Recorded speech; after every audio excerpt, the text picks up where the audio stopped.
So in this video, I'm going to give you an experience and a practice that you can do that's going to really help you to heal anxious attachment. It's not something that you can just do once. It's something that you're going to have to do over and over and over and over again to rewire your nervous system to respond differently. So in this video, we're also going to uncover some of the beliefs that are particular to you that are fueling the anxious feelings and behaviour, so that you can start to implement new ideas and let go of some of those faulty belief systems. And we are going to talk about if you're anxiously attached to someone and you want to let go and you just feel like you can't, we're going to actually look at the reasons why you can't and that you don't want to. Okay, so this is going to be a bit of a light bulb moment, I imagine, for many of you. And I really like doing these experience videos because it's really hard, almost impossible to heal when you are just talking, when you're just trying to figure things out. You get stuck in figuring things out, and that's why people end up in therapy for years and years and years, and they've got a great understanding, but they never heal because all they're doing is understanding. And like I've said in videos before, I understand that if I eat donuts, then I'm going to put on weight. But yeah, I still eat donuts. So understanding only gets you so far, and it is part of it, but it's not all of it. So we're going to shine a light on some shadows in this video. And if you like this experience, I would love to be able to help you more. And I have a new club, which is called the Heartbreak Healers Club, which is for anybody who has been in a relationship, struggling to get over someone, struggling to let go, struggling to understand, what should I do? Should I stay in this connection? Should I hold on to hope? Should I transform within myself? Will that change the connection? What will this lead to? All of the questions that you have when you're in a relationship breakdown. There's so much uncertainty, and it is really lonely and almost crazy making doing it on your own. So if you'd like to join a community of people who are also healing, then I've got my new club, which starts on the 26th of February, which is a Saturday, and it'll be 4 consecutive Saturdays live. And if you miss it, then you can watch the recordings. And there's also going to be a Telegram community where you'll be able to talk to others as well. It's going to be beautiful, and I'm going to be there, right there with you, helping you get through this difficult time that you're currently struggling with. So you can find out more in the links below. And the other thing I'll just say quickly is that I've only got 5 days left before I close down my coaching one-to-one page, because it's full. I'm very nearly full. So there's a few spaces left. I'm just going to keep it open for 5 more days, and then I'm going to have to close it down for a while so that I can make sure I've got space for everybody. So, right, let's do this. So, okay, so what I want you to do, I'm just going to go straight into it. What I want you to do is bring up the feeling that you feel in relation to this person, which makes you feel anxious, insecure, clutching on. You don't want to let go. You're worried about something happening, maybe them choosing someone else, maybe them forgetting about you. You want to know that everything's going to be okay. You want that resolution, whatever that feeling is that's making you feel clutching on. Can you just spend a minute bringing up that feeling, the feeling in you that doesn't feel like it can let go? Even if you wanted to, you couldn't. Maybe you do want to, but you can't, and you feel very unsafe doing that. So spend a moment just bringing up that nervous feeling. And if I was to say, why can't you let this go? This clearly isn't working. Just let it go. Like lots of your friends might say. How does that make you feel? And I want you to notice that resistance, that pushback. Okay? So now we're going to do the opposite. And with this feeling, rather than trying to work out how to let it go, I want you to let it be there. Literally just give it all the room in the world to just exist, without you trying to change it, without you trying to fix it.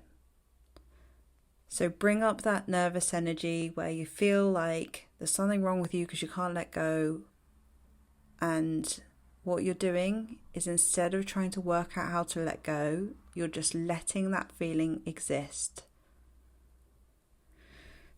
Notice where you feel it in your body. Lots of people feel it in their chest, like a tightness in their chest. And some people feel it in their head, some people feel it in their throat or their stomach. But just notice where you feel that contraction in your body that's like letting go. No, I don't want to, or I can't. I just can't let go. And I wish I knew how to let go, but I don't know how to let go. Or I want to know where this person is, what they're doing, and I feel stressed and I just need to figure it out. Whatever this narrative is for you, bring that up and now give it permission to be there. So we're actually saying, you're welcome here. Come and be with me. It's okay that you don't want to let go right now. It's okay that you feel this contraction. Let it be there without trying to change it. And notice like how tense you might feel. And if we're to say, it's okay, you don't have to let go. You don't have to let go. You can hold on. That's fine. You can want to know. You can want this person to like you. You can want this person to love you. And I'm clenching my fists like this because this is how I imagine it would feel. It's okay for you to hold on this tightly. Now, from here, given that we're now talking to this part of you where we're making it okay for you to hold on, for you to want this person, we're talking to that part of you now. So what's the benefit of holding on? Let's ask that question. What is a good thing for you in particular about holding on? What do you think is the reason why you've got to hold on so tightly? And this will be different for everybody, so just notice what that answer is to you. And it's okay. You're allowed to feel like this. You're allowed to have whatever answer comes up. So for me, the answer was like a child saying, I need to make sure that he loves me. I need to make sure that he loves me. I need to control it, basically. So what's your answer? What do you need to make sure of? What's this feeling trying to make sure of? Okay. And then ask yourself another question, which is, if this went wrong and this feeling did not make sure that this thing happened or didn't happen, what would that mean about you? So my answer to this was, it would mean that I'm not enough. It would mean that I'm not lovable. So what's your answer? So if this feeling is trying to protect you from something happening or not happening, what would it mean then if it didn't happen or did happen? Often it does come down to, for many people, to I would not be enough. So now, here we have the golden nugget of all of this, is that you see how faulty this system is. Your nervous system thinks that it's got to clench and hold on, otherwise it's not going to make sure that this person stays or goes or whatever, or chooses you. And if they don't choose you, then that means that you're not enough. Now let's discriminate this for a moment.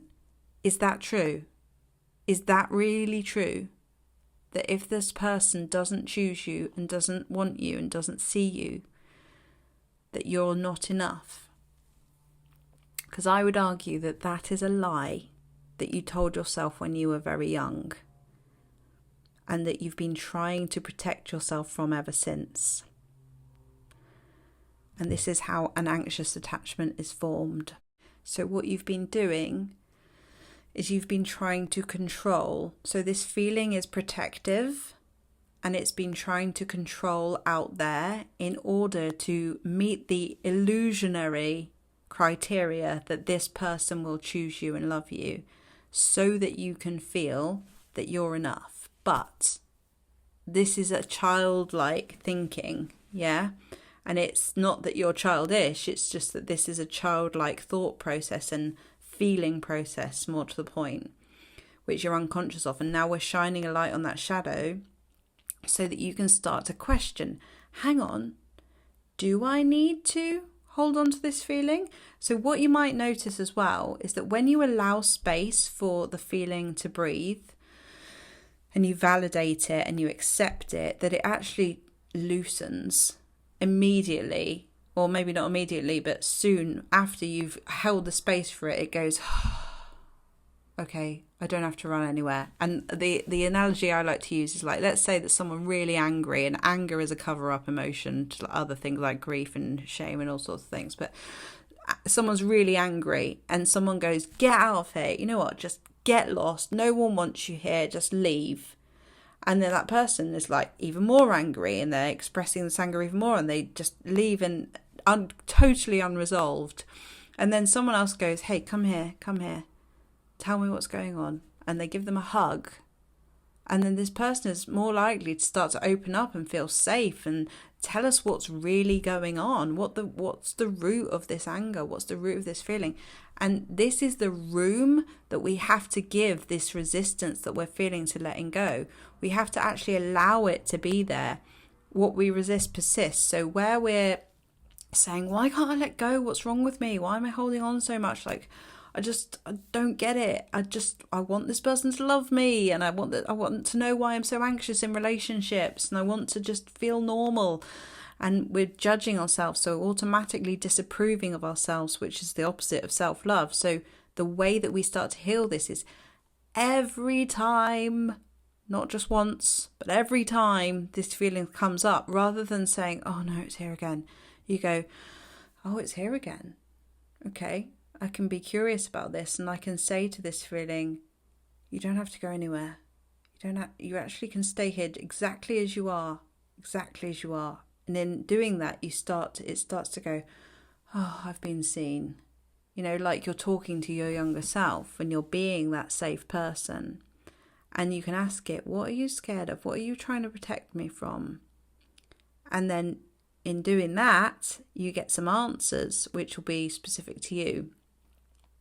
And the more you do this, the more you really start to heal. Like really, really, really. And it can really help to do this with someone. And I find that the clients that I can't help are the ones who interrupt me in conversation. But I don't think this is going to work. Or, but I know this. I know. If you say I know to your coach or your therapist, they can't help you. Because you're just I-knowing everything. Just don't go from your brain, you go from your body, okay? Your body has all the answers. Your mind might know logically, but you're trying to heal from a body nervous system level. And this is what I help my clients with, if you're willing. So if you would like to experience more practices like this and to really start to heal your nervous system and to shine a light on the shadows, to really discriminate the beliefs that are running the show for you and start questioning them so that you actually have a choice. Because let's face it, this pattern was put into your nervous system before you even had a chance. You didn't stand a chance because no one taught you anything else. And now in your adult life, you get to choose. You get to disidentify with these narratives that you've lived by, and that is how your life will change. Simple, but not easy. So, yeah, my Heartbreak Healers Club, we're going to do things like this. We're really going to dive into this kind of work. It's also what I do in my one-to-one practice, which is good if you want more focus attention on you. But the benefit of a community is the community. There's something that I can't give in one-to-one that you do get in the group setting. I've also got my Conscious Creators as well, which is starting again in June, so you can also book onto that too. So any more information you can find on my website or email me, and I will see you in the next video. Bye.